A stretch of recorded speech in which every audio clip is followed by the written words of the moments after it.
Só um minutinho que ele está carregando, tá?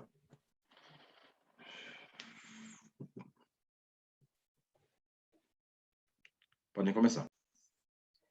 Olá, boa tarde a todos, a todas, quase uma boa noite, né? Muito obrigada pela presença de todos nesse webinar muito especial que nós vamos tratar do Compliance e do ODS 16, né? Falar dos Objetivos de Desenvolvimento Sustentáveis e da ética para a gente realizar a Agenda 2030, que é tão importante para o nosso planeta como um todo, para as organizações, para a gente enfrentar todo esse momento que nós estamos vivendo, né? Eu quero agradecer aqui, primeiramente, a Jaqueline, que é a nossa presidente da Comissão do Pacto Global, que me convidou para estar aqui nesse papel importante, mediando esse grande debate.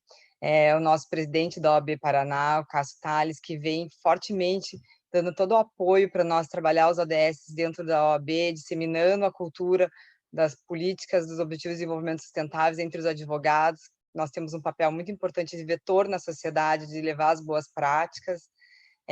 Ao presidente da Comissão do Compliance também, o Birajá, que vem trabalhando a cultura do compliance dentro da OAB, né, de uma forma muito assertiva e muito cautelosa, que o programa exige, né? Tanto a nossa diretoria da OAB vem semeando sementes para vir posteriormente implantar um programa de acordo com o que a estrutura exige e responsabilidade que permite, né? E para, não querendo me alongar, hoje eu estou aqui com a Juliana Nascimento, vou aqui apresentar ela rapidamente, né, que é advogada, gerente executiva e docente especialista em compliance, governança corporativa, gestão de risco e proteção de dados, cofundadora do Compliance Women Comitê, e o Fernando Zanoni, que é sócio-diretor do Código de Conduta, profissional certificado pela Compliance Certification Board e auditor líder da ISO 37001, que é a ISO do Compliance, né? Para a gente trazer aqui hoje um debate, né, com perguntas, para tratar desse assunto, esclarecer pontos, trazer de uma forma prática, né, de uma vivência prática de dois profissionais que atuam na área do compliance, como que nós podemos utilizar os objetivos de desenvolvimento, como que isso pode impactar. Aqui não vou me alongar, já vou passar a palavra para a Juliana. Qual que vai ser a metodologia hoje? Eu vou fazer uma pergunta, para a Juliana tem 5 minutos para responder, e depois o Fernando, sobre a mesma pergunta, ele tem mais 3 minutos para colocar seus pontos. E assim eu volto para ele, 5 minutos, depois para a Juliana. E vocês podem mandar perguntas de vocês, que ao longo do debate, tendo mais tempo, nós vamos responder. Podemos responder depois também, se não der tempo aqui hoje, né? Nós temos 1 hora, podemos combinar alguma método de a gente responder via as nossas redes sociais, da nossa comissão do Pacto. Então, mandem as perguntas, que vai ser bem-vinda. A primeira pergunta que eu tenho é assim, vamos lá. A confiança no ambiente do negócio é fundamental é fundamental para a atração de investimentos, né? Principalmente estrangeiros e giro econômico. Isso é inquestionável. Nesse sentido, que impacto vocês visualizam na ausência de integridade e ética e os reflexos no contexto econômico? E como fica essa agenda sob o contexto dos ODS 16, além da geração de emprego, renda, no contexto atual da crise que nós estamos? Vamos lá, Juliana, a palavra é sua. É uma grande satisfação estar com todos, agradeço o convite da Comissão do Pacto Global, da Jaqueline, a Isabela, e estar todos com todos vocês. Observando o objetivo número 16, que tem sobre diversos aspectos, o que nós vamos focar aqui sobre o contexto da ética e da integridade nos seus itens, né, 16.5, que é reduzir substancialmente a corrupção e o suborno em todas as suas formas, além do desenvolvimento de instituições eficazes, responsáveis e transparentes em todos os níveis. Com relação ao contexto nosso atual, nós temos alguns desafios para a nossa economia. E perpassa com isso, eu começo a apontar, primeiramente, a questão da integridade e da importância desse contexto sobre o cenário de governança corporativa e integridade. Sobre um cenário que eu tenho uma economia um pouco mais, assim, sobre um contexto um pouco desestabilizado, o contexto da integridade é muito importante. Um cenário que apresenta uma questão de corrupção, dúvidas sobre as questões de integridade, tanto no contexto privado quanto público, isso faz com que a parte econômica de um país venha realmente se desestruturar e não permitir o investimento de capital estrangeiro.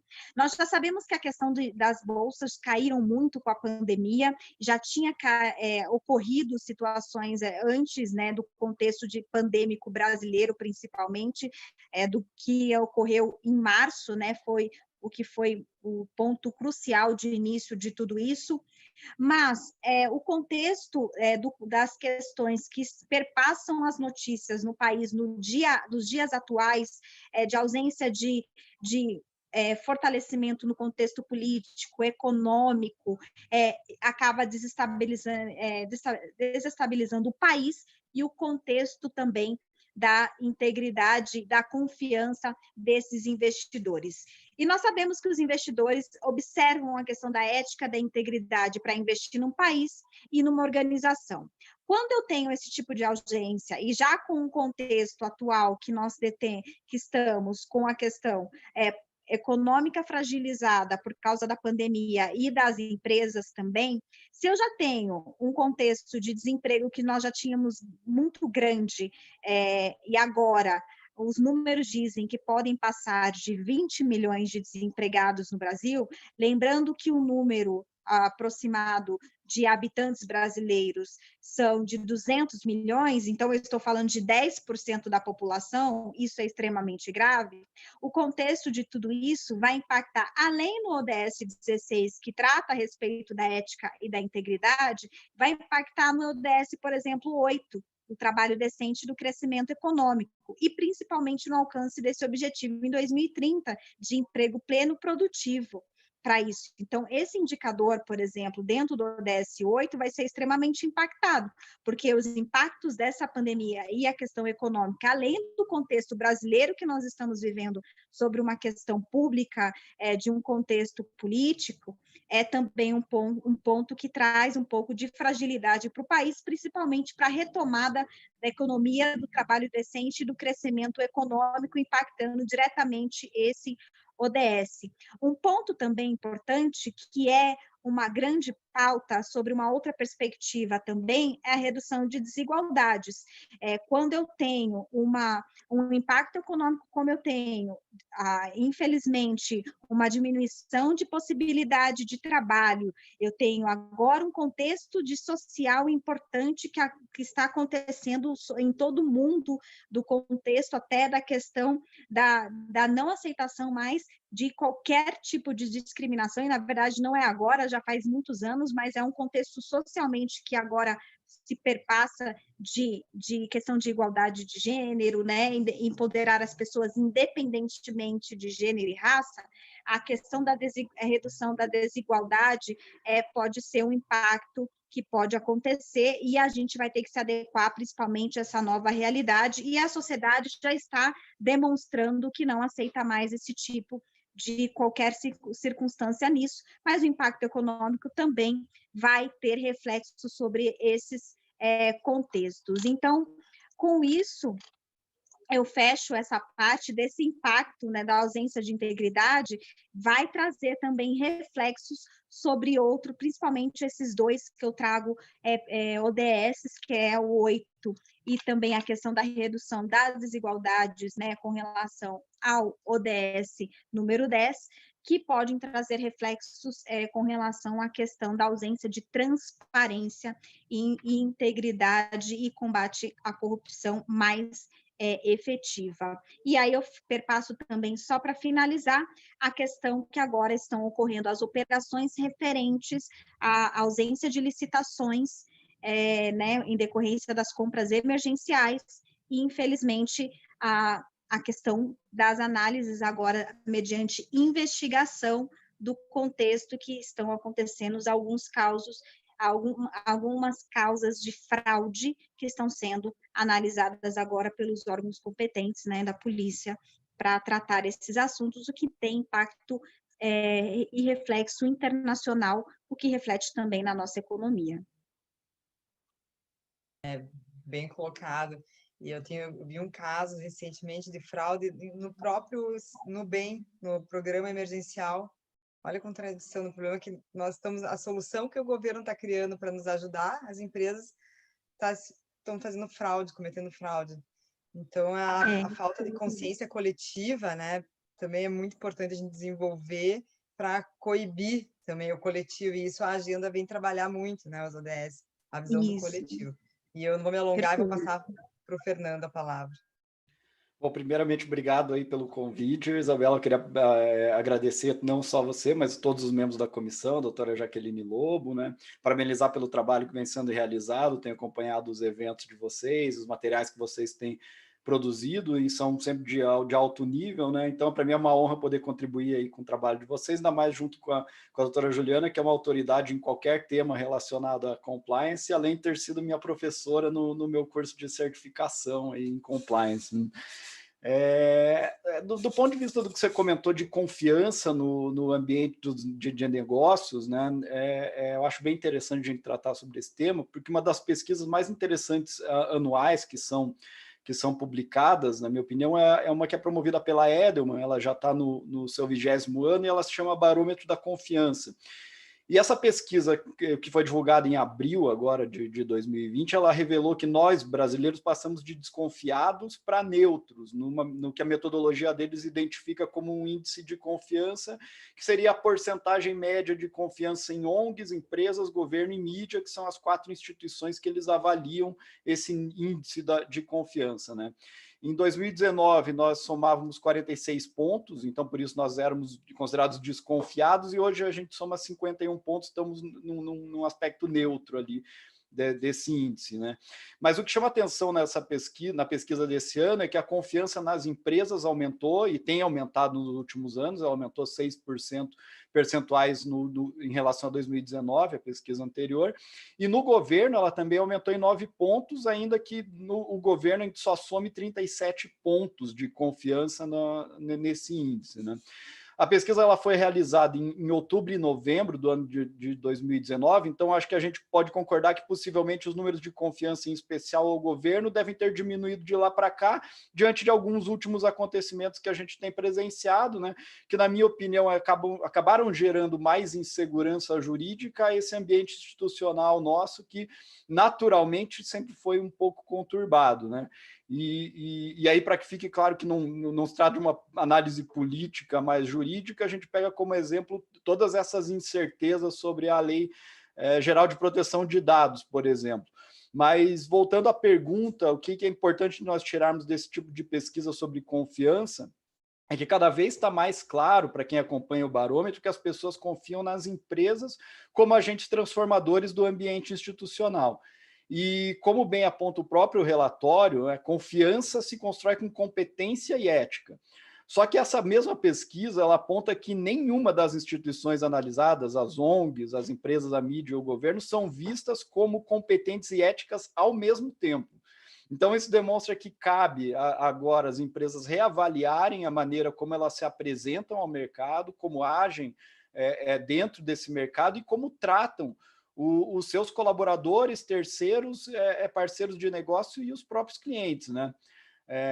Em 2019 também a gente teve aquela Business Roundtable, que é uma associação norte-americana que reúne os principais executivos das principais companhias de lá, e eles publicaram um manifesto que está totalmente em consonância com os ODS, falando em investimento nos colaboradores, oferecimento de melhores condições de trabalho, capacitação periódica, inclusão, dignidade, né, gerar valor a longo prazo, agir de forma transparente.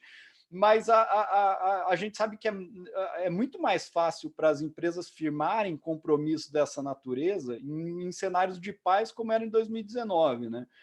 Me parece que possivelmente alguma dessas empresas que assinaram, inclusive, esse manifesto, terão a tendência de colocar o interesse de acionistas acima dos demais stakeholders nessa crise, né? Isso significa que o atingimento, por exemplo, do ODS 16 vai estar em risco na medida que as oportunidades de agir em desconformidade sejam apresentadas aos executivos, aos acionistas e até mesmo aos colaboradores dessas organizações, né? Então, para concluir, eu entendo que é fundamental nesse momento e na retomada, nesse momento da crise e na retomada do crescimento, que as organizações encontrem equilíbrio entre competência e ética, que é o que a pesquisa apresentou que aparentemente falta ainda, né?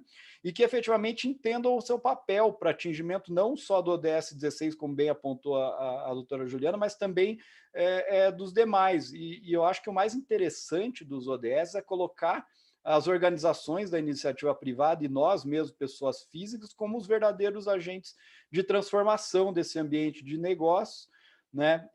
E o que ajuda no atingimento desses ODS que eu vejo é que a sociedade também está cada vez mais crítica em relação ao posicionamento e ao comportamento das empresas e pessoas. E assim deve ser mesmo para que a gente consiga reaquecer a economia sem agir fora dos padrões esperados de conduta, e isso tem tudo a ver com compliance. Legal, Fernando. Eu vejo os ODS e gosto muito de trabalhar com eles para trazer segurança jurídica. A gente está vivendo muita instabilidade legislativa. As leis estão sendo publicadas, mas com pouco cuidado que deveria. Enfim, quando eu vou tomar uma decisão que eu passo pelo filtro dos Objetivos de Desenvolvimento Sustentáveis, é praticamente impossível ferir um preceito constitucional. Então, eu vou ter uma segurança muito maior. E a gente tem visto o judiciário lá do CNJ agindo para o judiciário para internalizar nos juízes as decisões. Eu já tive uma audiência que o juiz mencionou um objetivo, eu quase tive um negócio, né? Mas é uma coisa que vai acontecer, está acontecendo. Primeiro, o tribunal vai cuidar do copinho da água, depois ele vai vir as decisões mais robustas. Alguns juízes já estão mais engajados. Então, ele é muito amplo a abrangência. Então, assim, dentro do compliance, 2 pontos que eu vejo que é fundamental trabalhar os objetivos de desenvolvimento sustentável. Eu dou propósito para minha organização, que eu preciso ter um propósito para o compliance, trabalhar com as pessoas, eu dou motivo, e eu trago segurança jurídica. Só esses 2 pontos eu vejo que são um elemento muito rico para nós que trabalhamos no compliance, trabalhar junto com os objetivos de desenvolvimento sustentável. Agora eu vou para a segunda pergunta, que eu vou fazer para o Fernando, e depois a Juliana faz uma réplica aí. Que exemplo de ações... Opa, mudou aqui. O pessoal está aparecendo, agora estava travado. Mas vamos lá. Que exemplo de ações estatais relacionadas à conformidade e integridade corporativa e institucional vocês destacariam como relevantes para atingir especificamente o ODS 16, que fala sobre paz, justiça e instituições eficazes? Vamos lá, Fernando. Então, há pouco tempo eu estava preparando uma aula e traçando uma linha do tempo do compliance, e eu cheguei à conclusão que que temas relacionados à conformidade e integridade eles estão mais próximos de nós, fazendo com que o compliance, de certo modo, se torne um pouco mais palpável assim, para as pessoas, né? Então, se nos primórdios o compliance era algo muito mais afeto às instituições financeiras, principalmente por estarem baseado no sentido estrito de conformidade com normas regulatórias, e depois, num segundo momento, a gente teve aquele boom de legislações anticorrupção como consequência até da Convenção das Nações Unidas lá de 2003, hoje a gente tem uma certa consolidação já até do Estatuto Jurídico das Empresas Públicas, por exemplo, né, que fizeram com que as organizações criassem ou sofisticassem as suas estruturas e práticas de gestão de riscos e controles internos. E também não podemos deixar de citar as leis estaduais e as leis até municipais, que não só regulamentaram a norma federal anticorrupção, mas que também estão instituindo no âmbito da administração pública esses programas de integridade. Então, para responder aí a sua pergunta, eu vou transportar a minha explicação para o ciclo PDCA e para o guia técnico lá da convenção para a Convenção Anticorrupção, que é o material da própria ONU, quanto às ações do Estado para atingimento desses ODS 16, porque eu acho que assim talvez fique um pouco mais fácil de entender, né? Então, nesse sentido, assim, do ponto de vista de ações e políticas preventivas, que seria o primeiro passo dos 4 do ciclo, me parece que o nosso sistema legal está se desenvolvendo de modo que ao menos formalmente, parece que os mecanismos de controle anticorrupção eles estão sendo aprimorados, né, e é necessário que realmente isso continue nesse ritmo.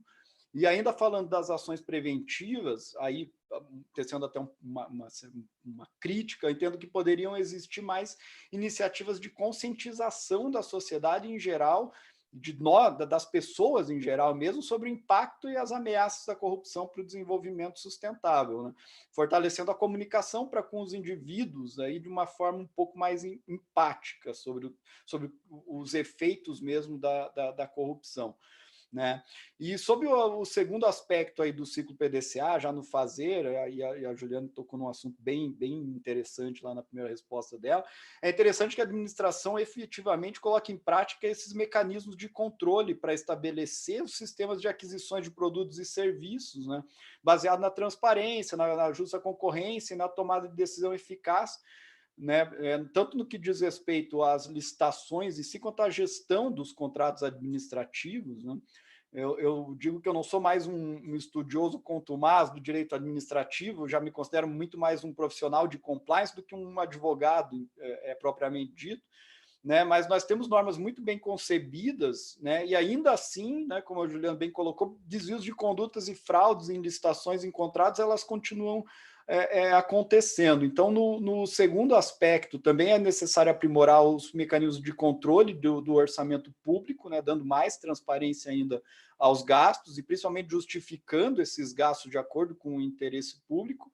E isso já nos leva aí a um dos aspectos do terceiro momento do ciclo do PDCA, de checagem, no sentido de que as demonstrações financeiras da administração pública, elas devem ser auditadas sob a perspectiva de custo-benefício e com uma análise crítica séria, né? E aí, também no C do PDCA ainda, há poucos dias eu conversava com um amigo que é advogado criminalista e a gente falava sobre algumas ações que foram tomadas, principalmente nos Estados Unidos e na Europa, para a proteção da figura do whistleblower e o aprimoramento dos canais de denúncia, tanto os particulares quanto os estatais. E esse tipo de ação me parece ser interessante. Não obstante, eu acredito que aqui no Brasil a gente ainda não está totalmente preparado para implementar a figura, por exemplo, do informante do bem nos mesmos moldes que já tem sido apresentado lá fora, né, com pagamento de uma espécie de recompensa. E aí, por último, dentro do ciclo, terminando aí essa minha explicação, sem me alongar muito, né, no ACT, aí, que se chama, né, a promoção das investigações dos desvios de conduta, como nós vemos, têm sido feitas, e a Juliana também tocou bem nesse assunto, e a recuperação dos valores e bens que são produtos de crime para que sejam destinados à efetiva prestação do serviço público, me parecem serem bastante relevantes aí para atingir especificamente o ODS 16. Né?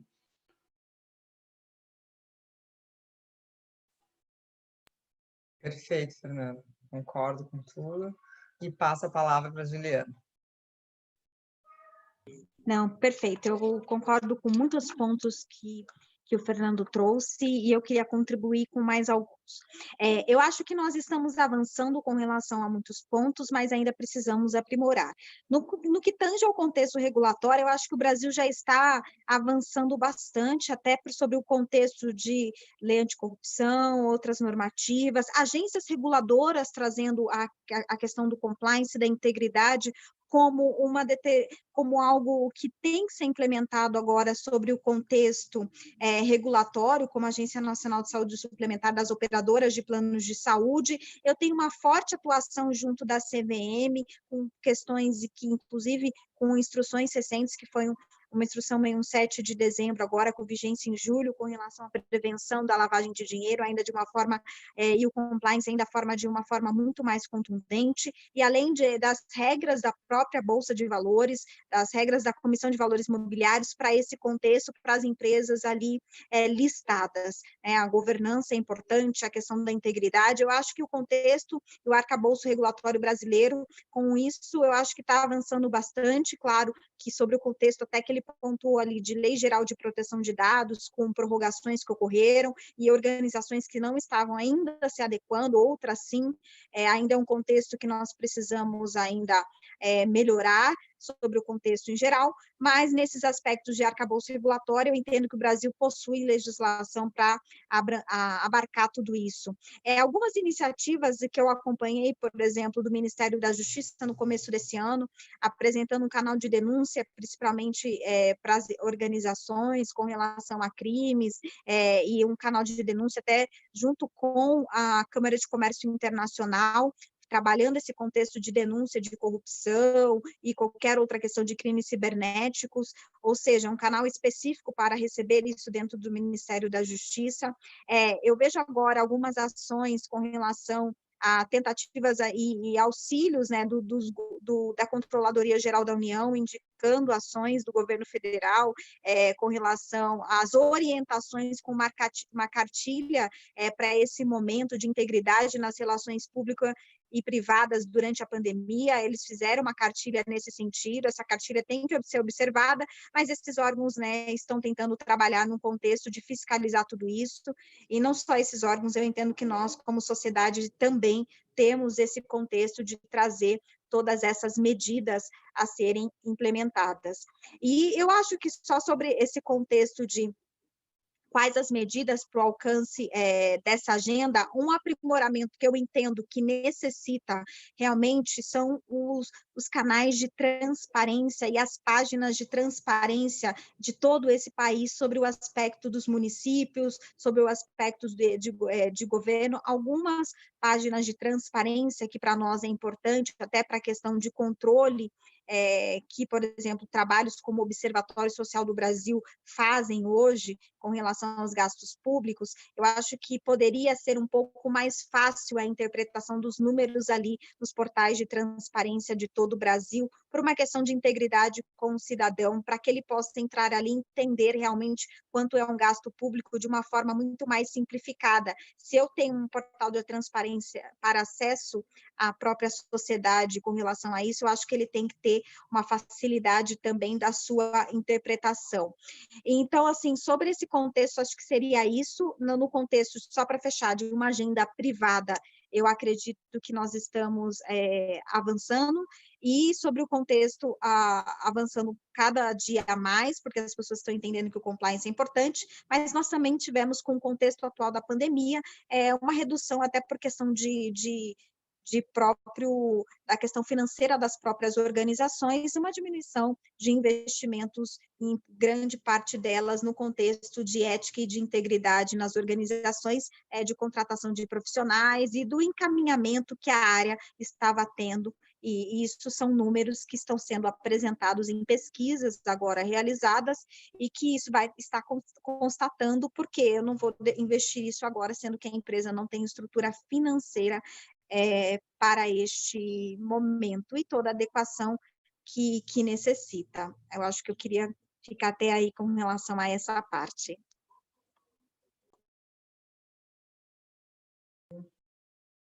Legal, Juliana. Também perfeita essa colocação, fechou bem o raciocínio. Agora vamos para a terceira pergunta. Acho que foi até um pouco já explicada, mas dá para aprofundar com a resposta que vocês trouxeram agora. Mas, considerando a experiência de vocês profissional, o que o setor público precisa aprimorar na sua gestão, na sua atuação, para fortalecer o combate à corrupção no nosso país? Essa pergunta é da Juliana, tá, Juliana? Então como eu falei, então tá, eu acho que a gente já falei de algumas medidas, eu acho que essa questão do canal do Ministério da Justiça é uma medida importante, as tratativas de portais de transparência ainda necessitam ser aprimoradas, a governança pública, eu acho que também necessita ser aprimorada, nós temos alguns exemplos de compliance sendo difundidos nos governos, o que eu acho extremamente importante, nós temos compliance aqui no governo do estado do Paraná, já implementado, alguns governos também já avançando com essa agenda importante, com treinamento de servidor, com risk assessment, entendendo esse contexto. Implementar ações de integridade pública é uma frente extremamente importante para que nós possamos mudar alguns contextos e tirar do papel a letra da lei. A lei tem que ser viva.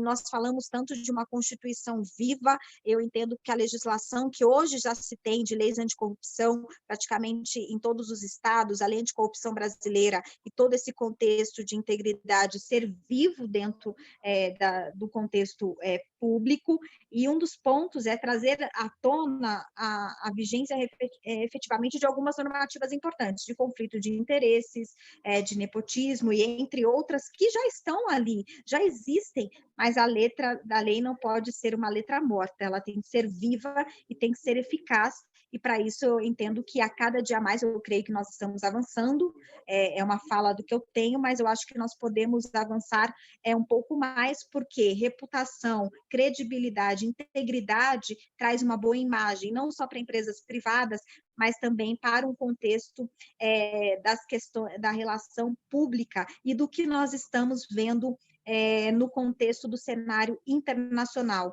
Eu tenho assistido recorrer sempre BBC e CNN, não aqui Brasil, né? CNN nós temos agora um canal aqui no Brasil, mas de fora, e as imagens do Brasil eu não vejo passar muitas vezes aqui. Então, o cenário internacional está vendo uma questão política do Brasil extremamente forte, está vendo todo o cenário nosso de Covid, está vendo alguns escândalos que estão acontecendo, e nós precisamos ter um pouco criar a credibilidade da questão da integridade, e isso é importante. Claro que eu estou apontando só questões que são um contexto público que está sendo apresentado a todos, que mediante tem que ter uma análise crítica, mas que isso está sendo refletido lá fora e que impacta aqui internamente sobre o contexto, né, de olhar o nosso país como um país de confiança, principalmente, como eu falei naquela primeira pergunta, para investimentos internacionais dos países estrangeiros e fazer com que a nossa economia possa girar cada vez mais e crescer. Então, diante de alguns acontecimentos aí recentes, eu acho que essa questão do que pode ser melhorado do ponto de vista do poder público, talvez fosse uma revisão aí da própria independência administrativa e operacional de alguns dos órgãos que são responsáveis por combater a corrupção, né?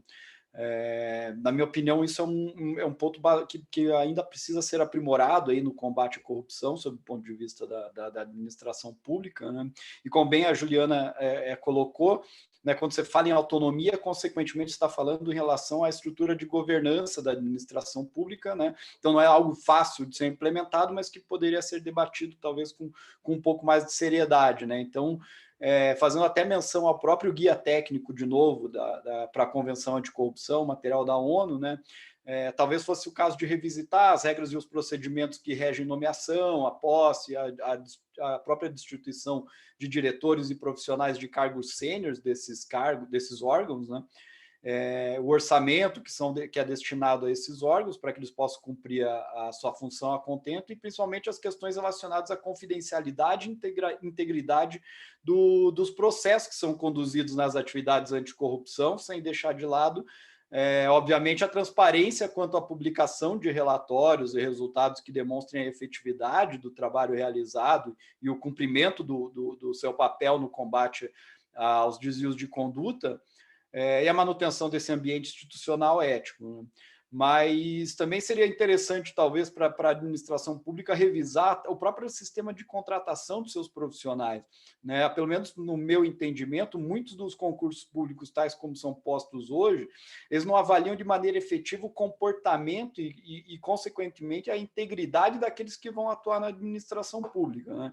Então, e tampouco há uma exigência que o agente público seja periodicamente treinado para os riscos de corrupção, em muitos casos, inclusive, né? E até de conflito de interesse, que eles eventualmente vão estar expostos em razão da atividade que é por eles desenvolvida. E também ainda relacionado a essa questão de pessoal, né, a famosa estabilidade dos cargos públicos e o corporativismo na apuração de eventuais desvios de conduta é algo que, na minha opinião, careceria de uma revisão um pouco mais séria também.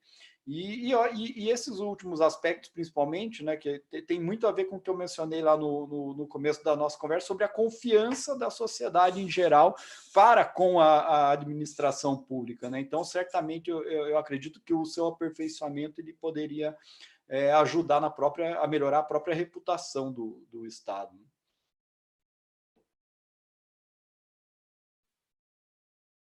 Exatamente, Fernanda. A reputação e a gente cuidar dos nossos servidores, né? Passar consciência para eles e utilizar melhor a mão de obra pública. Isso é um fato importante a ser olhado. E na iniciativa privada, né? O que vocês, com a experiência de vocês, conseguem sentir que precisa ser aprimorado, né? Deixando de lado até a questão da pandemia, mas o que a iniciativa privada pode fazer para contribuir com o compliance e com o atingimento dos Objetivos de Desenvolvimento Sustentáveis? O que falta? Fernando. Então, na minha opinião, e a Juliana, que é da KPMG, pode falar melhor ainda sobre o assunto, né? Ainda são poucas as empresas que a gente pode dizer que tem um compliance maduro, né? Eu acho bastante rica a pesquisa de maturidade, de compliance que sai todo ano, que é promovida pela KPMG, porque ela faz as perguntas precisas, né, que efetivamente mostram o que a gente tem a aprimorar ainda, principalmente naquelas empresas, como eu mencionei antes, que não estão inseridas em ambientes institucionais tão regulados como o mercado financeiro, que aí fica um pouco mais fácil você ver o compliance funcionando de forma um pouco mais efetiva e até a própria governança corporativa. Mas com base nesse estudo e até devido à experiência profissional mesmo, eu diria que o primeiro aspecto a ser aprimorado pelo setor privado diz respeito à governança corporativa, porque não existe compliance e combate à corrupção sem que existam os agentes de governança com as funções bem estabelecidas dentro das organizações e com autonomia para a tomada de decisões de acordo com as suas responsabilidades. Né? Em segundo lugar, eu acho que o aprimoramento da análise de riscos de corrupção, né? E aí, apenas para ilustrar, alguns meses eu fiz uma auditoria de certificação de ISO 37001 em uma empresa, que era prestadora de serviço de limpeza e conservação, com faturamento anual aproximado de R$500 bilhão, e na qual 100% dos seus contratos eram firmados com a administração pública. E para piorar ainda o cenário, né, o antigo sócio, que é parente da atual administradora da empresa, era um político que estava exercendo um cargo público. E quando eu fui analisar as políticas e os controles internos e a própria matriz de risco da empresa, não havia menção a questões relacionadas às pessoas politicamente expostas, e os procedimentos do departamento comercial, que estavam ligados àquelas questões de contratos administrativos, não foram em nada afetados pela implementação de uma política anti-suborno, né? E isso só para citar algumas questões assim, tipo, de fácil identificação para um auditor, por exemplo. Então, significa dizer que as empresas ainda não fazem análise de riscos efetivas, na minha opinião, ainda isso precisa ser aprimorado, né? E isso leva ao terceiro ponto, que é entender que os riscos de corrupção, eles também não surgem tão somente da relação entre particulares e agentes públicos, mas também na própria relação entre particulares mesmo, né? Eu comento que eu sou eu tenho sido um disseminador do que a Associação de Examinadores de Fraude, lá certificados dos Estados Unidos, chama de árvore da fraude, né, o Fraud Tree, que é o fluxograma que eles desenharam, no qual estão previstos todos os tipos de fraude ocupacional que podem existir dentro de qualquer organização, independente do segmento de atuação. E quando eu apresento para um executivo ou para um acionista ou sócio toda a gama de ações que podem prejudicar o financeiro e, consequentemente, a reputação da organização, invariavelmente a resposta acaba sendo: pô, eu não imaginava que corria tanto risco no dia a dia das atividades. Então, mapear de forma correta os processos, identificar onde estão os riscos de corrupção e principalmente preparar as pessoas para enfrentar situações práticas mesmo, são aspectos, no meu entendimento, poderiam ser aprimorados ainda mais aí pelo setor privado. Legal, Fernando. E eu vejo assim, a questão de análise de risco é também um momento de buscar oportunidades, né? Porque você vai conhecer teu risco e pode encontrar oportunidades, e na metodologia de gestão do pacto, eles colocam nesse momento, como uma das ações é você avaliar seus riscos, as suas oportunidades e o impacto que as suas ações têm nos ODS. Então, você ainda dá uma robustez maior, né, para aquilo que você enxerga do teu negócio e qual que é possível ser mais assertivo nas medidas a serem tomadas. E é uma oportunidade que a gente também vê uma pouca maturidade, realmente, nem se colocou, do empresariado, das empresas, em olhar mesmo para o seu risco. E hoje, os riscos, o número de riscos que a empresa está exposta são crescentes, né? E a mídia, toda a transparência que a rede social, a mídia, a gente está exposto, né? A tecnologia nos deixou muito exposto a muitos novos riscos. Então, isso tem que ser muito olhado com muita atenção e é um ponto que pode virar uma oportunidade também para o negócio. Juliana, passo a palavra para você. Excelente. Eu acho que um ponto, começando sobre alguns pontos do que até ele comentou. Sobre a governança corporativa, eu entendo que nós temos um contexto no Brasil de empresas familiares. Isso é um contexto bem relevante, diferentemente de outros países, eu tenho um contexto de empresas familiares extremamente relevante para o contexto brasileiro e que a governança está avançando sim. E hoje nós temos um contexto diferenciado de governança, que é a governança sobre os aspectos do ESG, que é tratar as questões ambientais, sociais também e de governança e econômicas. Então, eu tenho um tripé da sustentabilidade e que os investidores estão solicitando esse contexto, inclusive, para fazer os investimentos. Investidores estão exigindo agora esse contexto das organizações, um contexto desse tripé que vai trazer perenidade e sustentabilidade no mercado. Então, quando eu falo que os investidores estão olhando, eu falo para a alta direção, eu preciso ter, porque isso vai impactar financeiramente o negócio. E também tem um aspecto importante nisso, porque tem uma relação muito importante com os princípios do Pacto Global e dos próprios ODS, dos comprometimentos das organizações e do alcance, né, dos objetivos ali como país. No segundo ponto, que aí a governança está alcançando para esse nível de governança, inclusive para as empresas listadas, um segundo ponto da questão dos riscos, os riscos são importantes, e os riscos ainda muitas vezes são deixados de lado. Empresas que não tinham riscos mapeados, e eu falo, neste momento, tiveram uma dificuldade de entender quais eram as tomadas de decisão, porque os planos de continuidade no negócio, muitas delas não detinham planos de continuidade no negócio para este momento, o que era extremamente importante, um comitê de crise instituído para este momento, ou seja, instituiu o comitê de crise, que deve ser antes, né, treinando esses comitês. Isso faz parte também de uma questão de integridade, de compliance, porque o compliance faz parte deste momento, e atuar com transparência e integridade nesse processo é importante. Então, eu não tive atuação no preventivo, eu tive momento de remediação, já agindo no direto, e eu tenho agora um momento que quase ninguém se preparou para o risco cisne negro. Nassim Taleb falava desse risco, principalmente por causa do caso do World Trade Center, que é o risco, aquilo que era improvável, aquilo que era inesperado. Eu tenho que estar preparado para o inesperado? Sim, a minha organização tem que estar minimamente preparada, com uma governança estabelecida, porque o impacto financeiro, se eu estou preparada na gestão, é menor.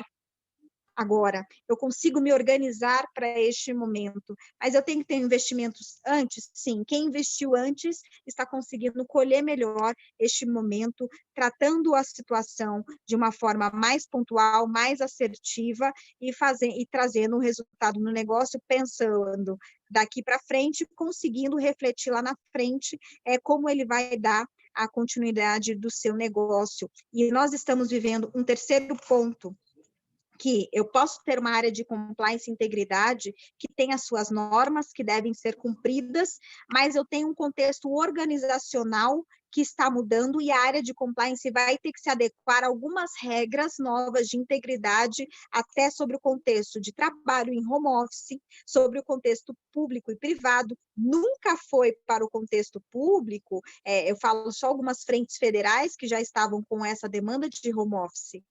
Não tinham. E eu vou ter que adequar, sim, o meu compliance. Eu tenho uma preocupação de segurança da informação quando eu tenho home office, então eu tenho uma adequação. E aí eu falo, nesse mundo da modernidade líquida de Bauman, que eu tenho que viver numa adaptação, as organizações que vão conseguir ser perenes no mercado, primeiro, serão aquelas que vão passar por esse cisne negro inesperado, e as que se prepararam estão passando de uma forma com menos impacto. Eu não falo que está deixando de ter impacto, mas o impacto está um pouco mais mitigado.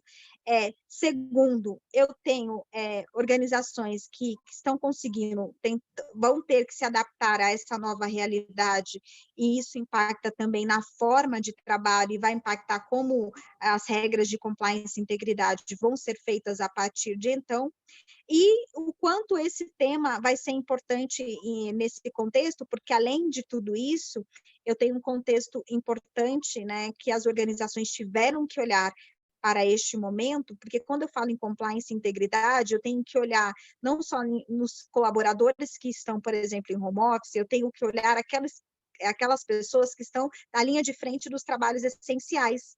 E essas pessoas, elas têm que agir conforme as regras da empresa, mas a empresa também tem uma grande responsabilidade perante elas, como pessoas, no contexto de seres humanos, na dignidade da pessoa humana, de entender que essas pessoas são importantes, de engajá-las, que elas estão fazendo um papel importante, não só para a empresa, mas para a sociedade, e que realmente o trabalho delas é importante. Quando eu falei isso para uma grande organização que tem um trabalho essencial, e no comitê de crise, o comitê não tinha pensado nas pessoas, eu tenho que realmente refletir, porque eu posso pensar no lucro, eu posso pensar em tudo, mas se eu não tiver pessoas na linha de frente para fazer o meu negócio acontecer, e ele continuar prestando serviço, e ele continuar a operação, eu não tenho como realmente pensar em todos os outros sem pensar nesse contexto, nas pessoas. Eu acho que o ODS e o Pacto Global e as diretrizes das organizações das Nações Unidas têm o foco nos direitos humanos e nas pessoas.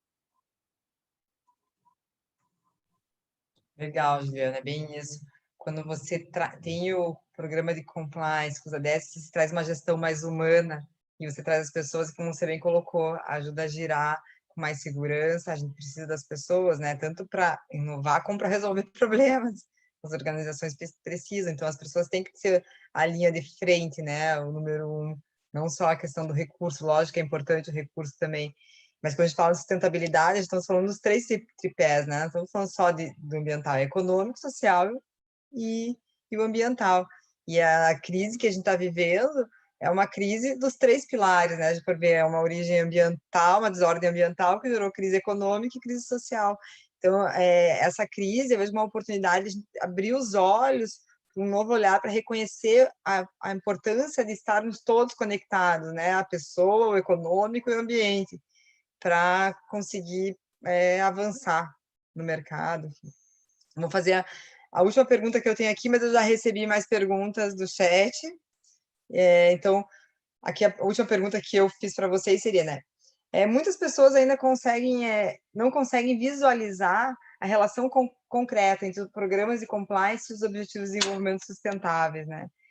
Então, como que a gente pode fazer um paralelo entre o compliance e os ODS, indo além do ODS 16, né? Como um todo, a Agenda 2030, no caso. Juliana, começa, depois vai para o Fernando. Tá, vamos lá. Quando eu falo em compliance e integridade, primeiro, além do ODS 16, que fala de combate à corrupção em todo o contexto, eu sempre falo que compliance é muito mais do que só estar em conformidade. Eu acho que o melhor contexto que a legislação brasileira pôde trazer foi usar o termo integridade. Quando eu falo de integridade, eu falo de todo o contexto de combate à corrupção, minimizar risco, tratar com transparência todos os meus processos, e também trabalhar sob o contexto, né, de tudo isso na reflexão dos direitos humanos. E nesse contexto, eu tenho pessoas por trás, eu tenho organizações, e eu gosto muito de lembrar, e foi algo que eu trabalhei sobre o contexto na minha dissertação de mestrado, que as organizações, elas possuem uma responsabilidade perante a sociedade. Então, tudo que a minha organização faz, ela tem um reflexo social e nós vivemos isso. O contexto de Lava Jato demonstrou que a atuação das organizações ela tem um reflexo na sociedade, sobre o contexto político, sobre o contexto econômico, que desestabilizou o país. E quando eu vejo a agenda do Pacto Global, né, do compromisso das organizações no contexto, né, que é uma ação desenvolvida para a comunidade privada, né, estabelecer diretrizes de direitos humanos, entre outras diretrizes ali, que vai passar por todos os aspectos de erradicar todas as formas de trabalho infantil, a questão da discriminação e a questão da igualdade, eu falo igualdade de gênero, a questão de respeito aos direitos humanos, eu tenho uma ligação muito forte com a questão da área de compliance, porque ela também tem que entender e trabalhar isso. Por exemplo, assuntos relacionados a não somente a questão do combate à corrupção, mas assuntos relacionados a qualquer forma de discriminação, assuntos relacionados a qualquer tipo de assédio, isso passa por importantes assuntos dentro da área de integridade.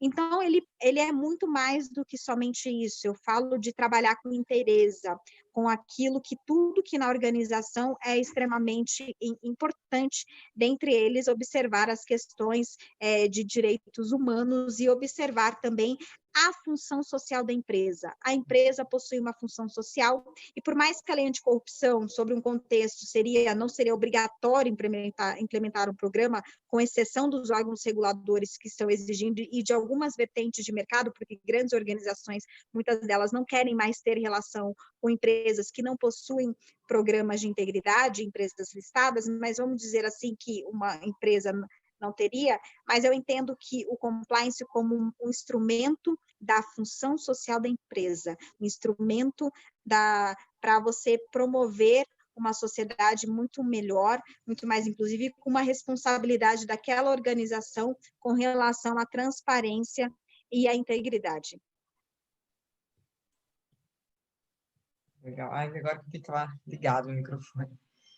Obrigada, Juliana. Passo a palavra para o Fernando. Então, eu entendo que se nós atingirmos o ODS 16, né, principalmente no que tange aos seus objetivos ali, o 16.5, se não me engano, foi que a Juliana falou, que é os objetivos anticorrupção especificamente, acho que fica muito mais fácil erradicar a pobreza, acabar com a fome, melhorar a educação e oferecer o saneamento básico para todos, né? Então, acho que acaba sendo uma consequência do atingimento do ODS 16, o auxílio para que se atinjam os outros ODS. E aí eu achei bem interessante o que a Juliana apontou também, que é necessário olhar o compliance também para além desse prisma anti-suborno, né? Como uma perspectiva global de riscos e daí também de oportunidades, também como a Isabela destacou também, né? De modo que é possível trabalhar num programa de integridade também, igualdade de gênero, oferecer melhores condições de trabalho, reduzir as desigualdades, né? E aí apenas para citar alguns desses ODS, né? Então, eu confesso que eu sou um pouco novo no estudo da agenda do 2030, né?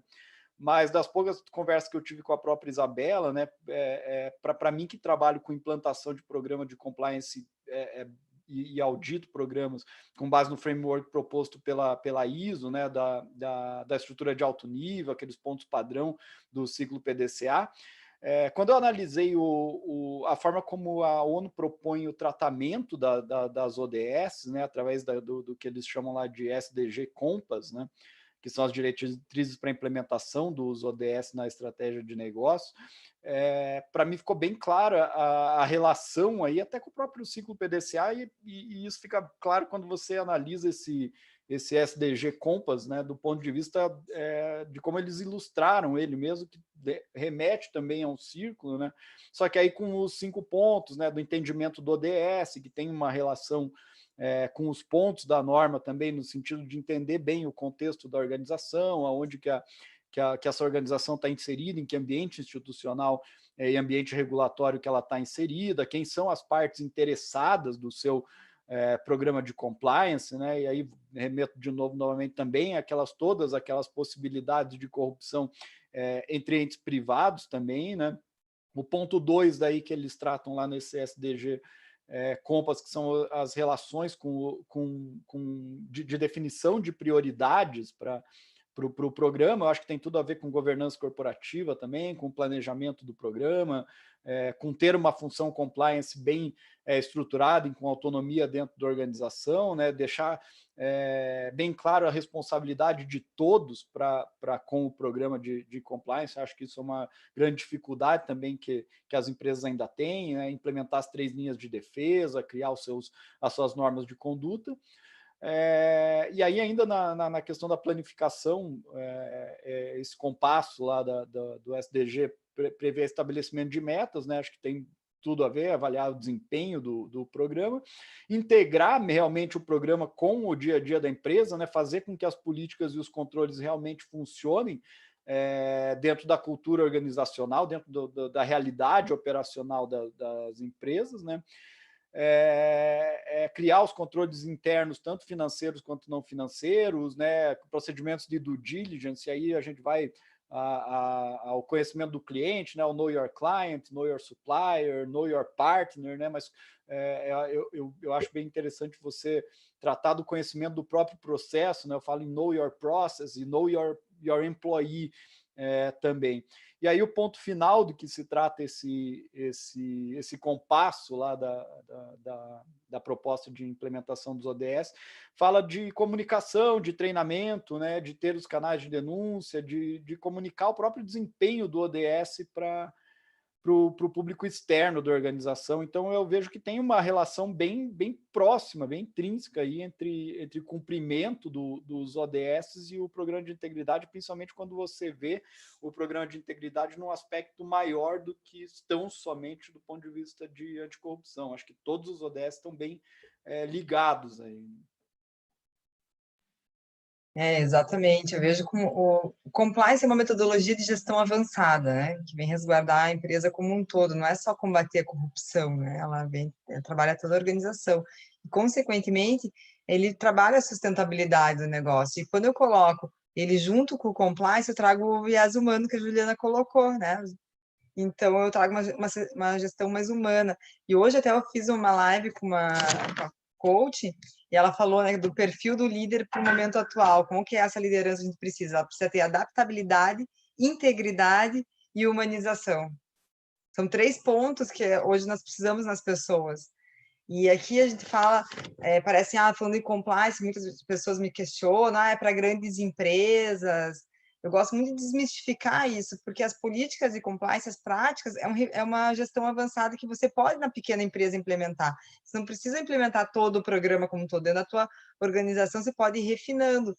E assim como os ODS também podem trabalhar juntos. Isso vai trabalhar mais segurança para o teu negócio, vai melhorar a tua reputação. Enfim, não é só para grandes empresas, né? E é você trabalhar a sustentabilidade, é você ser perene ao longo do tempo.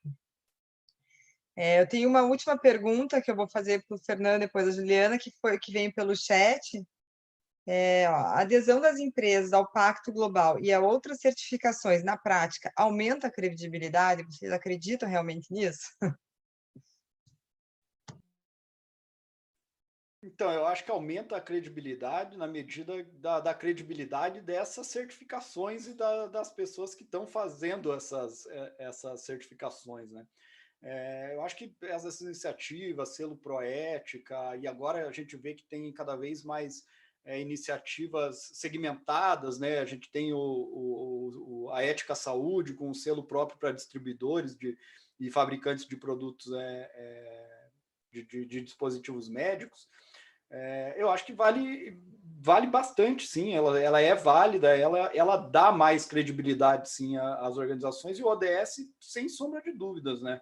É algo que está fundamentado aí na própria Organização das Nações Unidas e que tem e que agora eu entendo que realmente tem até uma lógica para a sua implementação, porque até mesmo para mim, como eu comentei, eu sou um pouco novo no estudo da Agenda 2030, mas para mim era algo que era muito um grande discurso, mas é que era, pô, como é que se implementa realmente isso daí? E agora eu vi que realmente, pô, tem uma metodologia, então se você seguir metodologias e ter essas certificações, acredito que melhora, assim, a credibilidade das organizações, né? Juliana, passa a palavra. Eu acredito sim que isso possa trazer. Eu sou uma grande estudiosa do tema desde os Objetivos de Desenvolvimento do Milênio. E eu comecei com o incentivo disso com a professora Maria da Glória Colucci, que é, eu sei, integrante do Pacto da Comissão também, e que foi a minha professora e orientadora, e eu fiz parte do grupo de pesquisa dela. Ela sempre me incentivou, e com isso, dos ODM, eu fui andar mais nos ODS, e o Pacto Global, sobre todo esse contexto, e eu trouxe sempre isso como uma agenda importante para as organizações. E quando eu vejo agendas como assim, que os investidores querem os aspectos ambientais serem observados, querem os aspectos sociais serem observados, econômicos, eu tenho aí uma agenda importante de que as pessoas são importantes, de que a integridade é importante, o respeito ao meio ambiente sempre foi e sempre vai ser. Então, o tripé da sustentabilidade demonstra. Quando você vê Pacto Global, eu fui responsável por áreas de governança, riscos e compliance, por empresas que assinaram um pacto, você tem que apresentar para o Pacto Global, diante dos 10 princípios, quais as iniciativas a empresa desenvolveu. Eu tenho um relatório a ser apresentado. Então, para fazer parte disso, eles exigem uma contrapartida.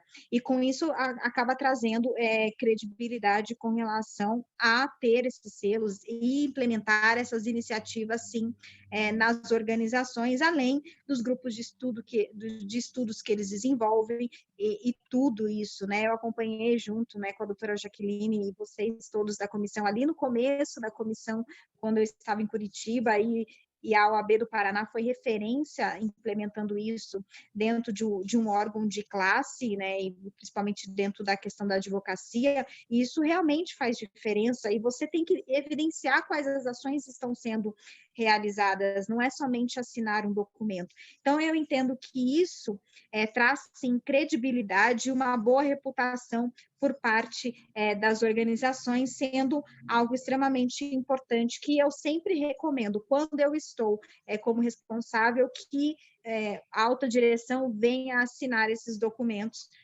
como um comprometimento dela com relação a essas iniciativas tão importantes para o mundo. Perfeito. Nós chegamos no horário, deu 1 hora de apresentação, que é o tempo que a gente tem aqui pela ESA. Tem mais perguntas, mas se vocês concordarem, eu posso enviar para vocês e vocês respondem por vídeo, quem sabe, a gente posta no nosso Instagram da comissão, se vocês não se importarem, ou escrevem texto, a gente pode postar ou encaminhar para as pessoas. Claro. São mais 4 perguntas, eu vou mandar, a gente vê como é que vai fazer. Vão ser respondidas todas as perguntas. Agradeço imensamente a Juliana, que está aqui com a gente, que colocou de uma forma brilhante, o Fernando também. Foi muito legal estar aqui, acho que as pessoas conseguiram entender, degustar um pouco do que é o Compliance dos ODS, da importância, né? Ficou muito claro que os dois se alimentam e vem muito a calhar nesse momento para ajudar as empresas a passar pelo que nós estamos vivendo e ter um futuro melhor, né? Eu sou uma apaixonada pelo poder da iniciativa privada de transformar as pessoas e a sociedade. E trabalhar com compliance com ODS é isso, né? E fico muito feliz e grata pela oportunidade. Mais alguma? Então é isso, agradeço pessoal. a oportunidade de todos, aí para fechar, e a Isabela, todos, foi uma grande satisfação estar com todos vocês.